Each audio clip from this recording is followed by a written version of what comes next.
Thank you very much. Welcome back to our videos. This is Kiongozi Momanyi teaching you mathematics. I am in a mission of preparing candidates for Kjsea.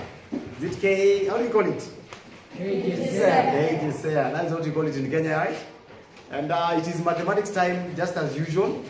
For the last 1 or 2 weeks, we've been doing predictions for mathematics. And today I have a very interesting part to discuss with you. And actually it is 3 marks, just 3 marks, just like the other 2 or 3 videos that we've done before. Remember, we've done polygons almost exhaustively. We have 2 videos for polygons. We have also done matrices, maybe 1 or 2 videos. We are also now doing linear equations, and we shall keep on doing them for the sake of you. Just clap for yourselves for following me. So now, very interestingly, this is about equations of a line.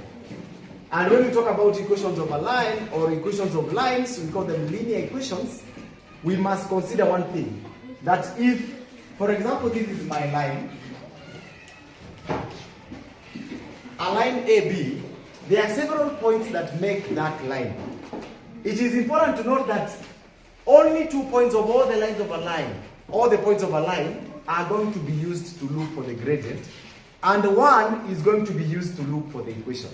So in this problem that we have here, we shall learn how to do the gradient of a line, and after which we shall now answer the question of looking for the equation of that line by use of that gradient that you would have gotten, and also one of the points that we have been given. So solution to this, your given points determine the equation of a line passing through the points P and Q. So these points, you can see the coordinates for each point has been indicated. For example, the coordinates for P is 3, 1. So 3 is the x coordinate and 1 is the y coordinate. Then Q, 2 is the x2 or the x coordinate, and the y, of course, is 5. Reasons why we are indicating numbers on the coordinates is to be able to do the change. So the formula for gradient, because the gradient is the first one, I shall just write gradients, change in y, we can say delta y over delta x, which can be translated as change in y over change in x. In other words, for example, if it is y, you see it was 1 in the first point, in the second point it is 5. If you want the change, you just say 5 minus 1. That is now the change for y. And then change in x, we shall say x2 minus x1, which is 2 minus 3. The answer is 4 minus 1 is what? 5 minus 1 is 4. 4, very good. Then 2 minus 3 is negative 1, correct. So the gradient is going to be 4 divided by negative 1 is negative 4. After you find the gradient, you can be sure you have a mark when you find the gradient. You're going to look for the equation by use of 1 point. You can use either 3, 1 or 2, 5. Let us use the first one. So 3, 1. We'll also imagine of another point xy, and then the gradient is negative 4. So we apply the formula for looking for the gradient just as we did here, so that we can be able to find the equation of that line. So we shall say change in y, or y2 minus 1 over x2 minus, that is x minus 3. So y minus 1 over x minus 3 is equal to that gradient. So make a fraction for it. And now you cross multiply. In cross multiplication here, make good use of the brackets. Form brackets and make good use of them.